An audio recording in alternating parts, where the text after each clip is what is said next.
So what is ternary operator? It is also called as a conditional operator, which can be used in place of if-else statement. हम सभी जानते हैं कि if-else जो है वो एक conditional statement है, right? So जहां पे आप if-else statement को use करते हो, उसी जगह पे आप ternary operator का भी इस्तेमाल कर सकते हो. That is why ternary operator is also sometimes called as conditional operator. अब इसको use करने का तरीका क्या है बेटा? Syntax क्या है? Expression, क्वेश्चन मार्क, ये देखिए एक्सप्रेशन, उसके बाद क्या आएगा? क्वेश्चन मार्क, फिर स्टेटमेंट, फिर कॉलन. स्टेटमेंट के बाद क्या आएगा? कॉलन और स्टेटमेंट 2. इफ एल्स में भी ऐसा ही होता है. If expression, statement 1, else statement 2. Okay. तो बच्चे इसका जो स्टेटमेंट, इसमें क्या होगा कि इस सिंटेक्स में if the result of the expression is true, if the result of this expression is क्या? True, then the statement 1 will be executed, and if the result of this expression is false, then the statement 2 will be executed. It is just like if else. It is just like if else. Got it? So in the above syntax, statement 1 will be executed when the result of this expression is true, and statement 2 is executed when the result of this expression is false. तो चलिए बच्चे मैं एक छोटी सी example लेता हूं. Let me take an example of this. Example क्या है इसका? एग्जांपल है, इस एग्जांपल को देखिएगा बच्चे आप, कि मैं कहता हूं write a program to accept an integer number, write a program to accept integer number and display hello if the number is greater than 10, otherwise display bye, got it? तो अगर हम देखें तो सिंपल तरीके से इफ एल्स में कैसे करेंगे हम? If int x scanf %d %x, हमने नंबर एक्सेप्ट कर दिया. इफ एल्स का एग्जांपल क्या होगा? If x is greater than 10, printf क्या? Hello, else printf by, right? इसमें एक्सप्रेशन क्या है? x is greater than 10, right? Same चीज को बच्चे आप टर्नरी ऑपरेटर में कैसे करोगे? एक नंबर एक्सेप्ट किया, अब इसको देखो, यही चीज लिखने के लिए x is greater than 10 expression आ गया ना. और अगर इस एक्सप्रेशन का रिजल्ट ट्रू हुआ तो क्या प्रिंट हो जाएगा? हेलो. अदरवाइज कॉलन के बाद क्या प्रिंट होगा? बाय. इसका मतलब जो काम इफ एल्स करता है वही काम अब हमारा कौन कर रहा है? Ternary operator. गॉट इट बच्चे? So ternary operator can be used in place of if else statement. Got it? Ternary का सिंटेक्स क्या था? हमने देखा था, पहले एक्सप्रेशन लिखना है, उसके बाद क्वेश्चन मार्क, फिर स्टेटमेंट 1, कॉलन, स्टेटमेंट 2 और लास्ट में सेमीकोलन. तो अगर ये एक्सप्रेशन का रिजल्ट ट्रू है तो स्टेटमेंट 1 चलेगी, अदरवाइज स्टेटमेंट 2 चलेगी. So, जो काम हमने इफ एल्स के साथ किया है वही काम अब हम किसके साथ कर सकते हैं?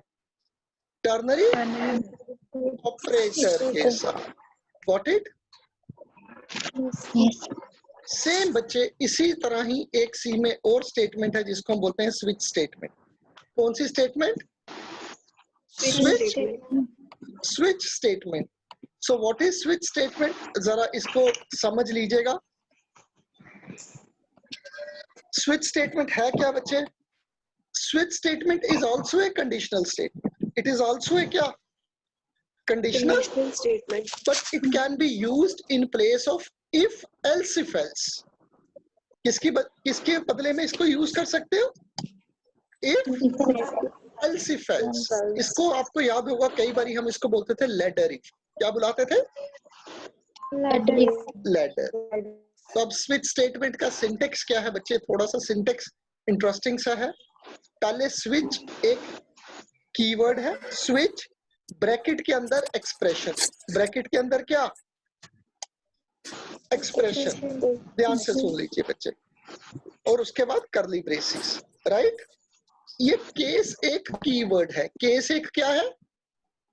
कीवर्ड। जो भी एक्सप्रेशन की वैल्यू होती है ना, जैसे कुछ एक्सप्रेशन का आंसर आएगा 1 2 3, तो उसकी वैल्यू के हिसाब से केस और एक वैल्यू लिखोगे, जिसकी वैल्यू मैच करेगी एक्सप्रेशन के साथ, वही केस एग्जीक्यूट होगा।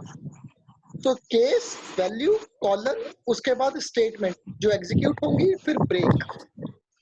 मैं एग्जांपल लूंगा, केस फिर वैल्यू फिर स्टेटमेंट फिर ब्रेक। ऐसे आप मल्टीपल केसेस लिख सकते हो। और लास्ट में एक कीवर्ड लगता है डिफॉल्ट। लास्ट में कीवर्ड क्या लगता है? डिफॉल्ट। और इसके साथ ब्रेक लगाने की जरूरत नहीं। मैं एक छोटे से एग्जांपल लेता हूं, then you will come to know. Expression समझ आ गया बच्चे? इसमें स्विच भी रिजर्व्ड कीवर्ड है, केस भी और ब्रेक भी। आपको याद होगा जब मैंने ब्रेक स्टेटमेंट पढ़ाई थी, मैंने पढ़ाया था कि break statement is used to terminate any loop और स्विच स्टेटमेंट। तो जैसे ही ब्रेक आएगा तो कंट्रोल इस स्विच से बाहर आ जाएगा। ओके बच्चे? तो एक छोटा सा प्रोग्राम क्या है, प्रोग्राम को समझिएगा। Write a program to accept an integer number, sorry मैं इस प्रोग्राम को तो नहीं रन करता, मैं दूसरा ये प्रोग्राम देखिए। Write a program to accept integer number. सुनिएगा, display hello if number is equal to 5। Hello कब डिस्प्ले होगा? जब नंबर की वैल्यू किसके बराबर है? 5। Display good if number is equal to 10। Display welcome if number is equal to 15। Otherwise display bye. Otherwise display bye. तो इसका मतलब इसको मुझे इफ एल्स इफ से करना है, राइट? एक सिंपल तरीका किससे करूंगा? इफ। तो मेरा प्रोग्राम क्या बना? इंट एक्स, मैंने एक नंबर एक्सेप्ट किया x, और मैं एक स्टेटमेंट क्या लिखूंगा? If x is equal to 5 तो प्रिंट एफ क्या? Hello. Else if x is equal to 10 तो प्रिंट एफ क्या आ जाएगा? Good. Else if x is equal to 15 तो क्या प्रिंट हो जाएगा? वेलकम। तो अदरवाइज इन सबका common else. Else print F क्या? बाय। तो इसका मतलब ये प्रॉब्लम हमने सॉल्व किसके साथ की? इफ एल्स इफ एल्स के साथ, राइट? तो प्रॉब्लम स्टार्ट कैसे की हमने? सॉल्यूशन, हमने पहले एक नंबर लिया, फिर उस नंबर की वैल्यू चेक की। अगर तो नंबर की वैल्यू 5 है तो हेलो प्रिंट करो। एल्स इफ नंबर की वैल्यू 10 है तो गुड प्रिंट करो। Else if number is equal to 15 तो वेलकम और बाय। गॉट इट बच्चे? यही चीज स्विच स्टेटमेंट के साथ कैसे करेंगे? एक नंबर एक्सेप्ट किया, गॉट इट? Switch x.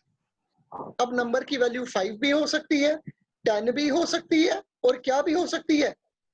15, और कुछ और भी हो सकती है।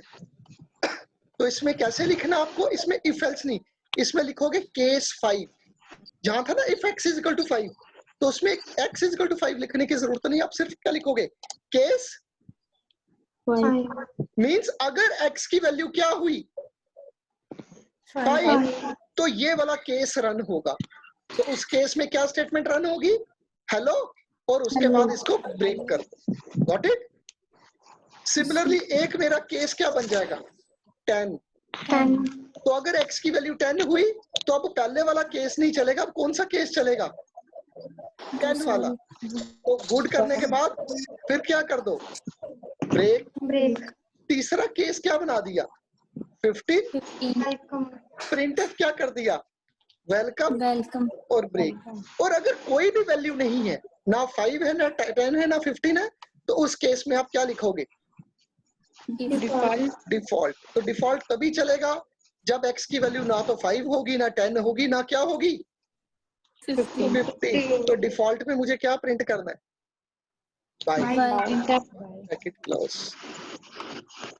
तो आपको नहीं लगता जो काम मैं लैडर इफ से कर सकता हूँ वही काम मैं किससे कर सकता हूँ?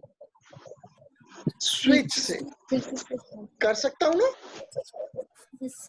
तो ये देखो x, तो स्विच में x, तो जो x की वैल्यू के साथ जो केस की वैल्यू मैच करेगी वही स्टेटमेंटें रन होंगी, बाकी स्टेटमेंटें रन नहीं हो। तो हर केस को मुझे ब्रेक किया है, हर केस को हमने क्या किया है? ब्रेक। कि ये केस चलने के बाद कंट्रोल अगले केस में एंटर ना करे। Got it? तो बच्चे मेरे लिए एक प्रोग्राम लिखो जरा। Write a program for me. Write a program, write a program to accept 2 integer number. कितने नंबर फाइंड आउट करो? 2 integer. To accept 2 integer numbers, find their sum. Find their क्या? सम। पहले 2 इंटीजर नंबर एक्सेप्ट करने हैं और उनका sum find out करो। सम। Find their sum. Display your name if sum is equal to 20. अगर सम की वैल्यू 20 है तो आपका नाम डिस्प्ले होना चाहिए। Display your college name if sum is equal to 30. और अगर सम की वैल्यू 30 है तो आपके कॉलेज का नाम डिस्प्ले होना चाहिए।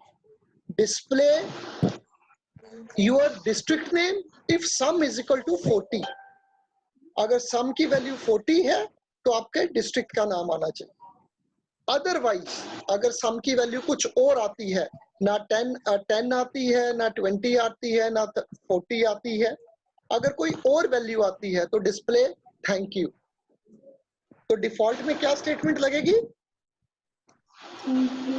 तो स्विच में आप सम लिख दोगे तो केस डाल दोगे, केस 10, 20, 30 या 40 और लास्ट में डिफॉल्ट।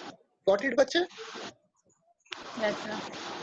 सो ये आप आज स्टेटमेंट करोगे, बट ये किसकी मदद से करोगे?